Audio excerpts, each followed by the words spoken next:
Hi,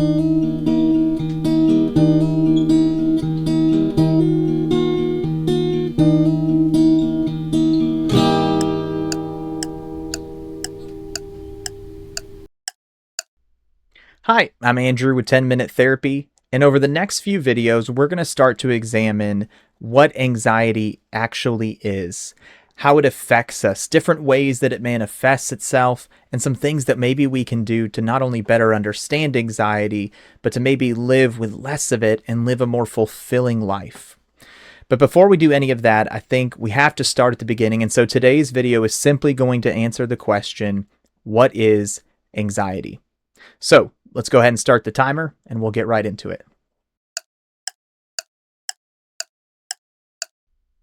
So if we're going to start at the beginning with this question, what is anxiety? I want to start with a message that you'll hear me say several times in this video, because if you walk away with nothing else, I want you to hear this, that I believe anxiety is a normal part of the human experience. Let me put it like this. I believe that all people will experience anxiety at some point in their lives. Now, that's not to say that there isn't a difference between experiencing a normal or an occasional amount of anxiety and what we would then call an anxiety disorder. And so we'll differentiate between the two today. But to start at the beginning, anxiety, simply put, is an emotional response inside of us as human beings that also creates physical or physiological responses in our body. So as an emotional stress response, anxiety might best be associated with some more emotional words like worry and fear and doubt. And as humans, these are things that we're going to experience, emotions that we will experience, worry and fear and doubt. Anxious thinking is a big part of anxiety, and we'll look more at how anxiety affects our thinking.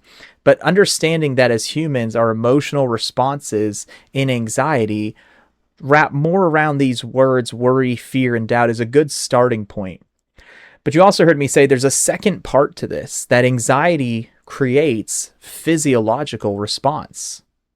What we mean by that is that while it might start as an emotional stress response in my mind, in my brain, it affects and creates physical responses. We associate anxiety and this physiological response with things like an increased heart rate, maybe shallower and faster breathing. We might consider the fact that we begin to sweat and our face might feel flush. Our hands and our muscles might start to tighten. These are all physiological responses, are things that are happening in my physical body when I experience this emotional stress response that we call anxiety. Now, again, this is all part of a normal human experience. And though despite the fact that there would be anxiety disorders, we'll examine those a little bit later. So I think for today, something else that we would want to examine is that there's essentially two different paths in which anxiety enters into the body. There's what we call a top-down anxiety, and another that we would refer to as a bottom-up anxiety in contrast to the first one. So let's start with a top-down anxious response. When we refer to a top-down anxiety, what we're suggesting is that anxiety is starting here in my brain in the form of anxious thinking. And then that anxious thinking is triggering this emotional response within me, this emotional stress response that then triggers what we often just call our fight or flight response. That's a really important part of understanding for a lot of people the type of anxiety that they wrestle with. We're saying that it is originating in our thinking. It's originating in my own brain. My thoughts are ruminating or overthinking or playing into some cognitive distortions. That's a topic we'll get into in another video. And that this thinking is then causing emotional distress to continue within me. And that thinking, that top down, is then causing this physiological response. My heart rate, my stomach, my muscles, all these things get affected. In contrast to that, we also know there to be what we call a bottom-up anxious response. Now, the bottom-up anxiety is something we attribute more with disorders like PTSD. PTSD stands for post-traumatic stress disorder. We associate that often with people who have experienced very traumatic things, such as soldiers who have experienced wartime events. In a bottom-up anxiety, in complete contrast to the top-down anxiety, what we're saying is that this form of anxiety is not starting at the top. It's not starting in my own thinking and then causing emotional distress and causing a physiological response. In complete contrast, a bottom-up anxiety tends to start more external. We're saying that some external stimuli, something outside of me, that my brain is associating with a traumatic, scary, fearful event that I've been through, is triggering anxious response in the body. I'll say that one more time. So in a top-down anxiety, we're saying that there is anxious thinking that is causing emotional distress and physiological response. With bottom-up anxiety, we're saying the exact opposite, that something outside of me is triggering, some external stimuli is triggering anxious response in my body, and thus a physiological response. And so these two different paths, we'll look at these in different videos in the future and dive into more detail. But I want to come back to our chief message today. What is anxiety? It's a normal part of the human experience. It's something we all experience at some time or another. Which then begs the question, at what point does anxiety stop being a normal human experience and turn into something a little more serious, what we would refer to as an anxiety disorder? And so I'll give you a couple questions today to sit with as you ask that of your own self. Number one, I would ask, is the amount of anxiety you're experiencing causing distress in one or more areas of your life? What do we mean by distress? We might simplify the question like this. Is anxiety negatively affecting one or more areas of my life? Is it affecting my job or my job performance? Is it affecting my marriage? Is it affecting my parenting or my home life? If anxiety has reached a point where it is negatively affecting or causing distress in any one of those areas, maybe it's time to talk to somebody and work through some treatment options. A second and a really important question is our sleep. As a therapist, a question that I ask almost every one of my clients, almost every session is, how are you sleeping? You see, our sleep is so deeply connected to the rest of our mental health that when sleep is disrupted, there are often other disruptions in our lives.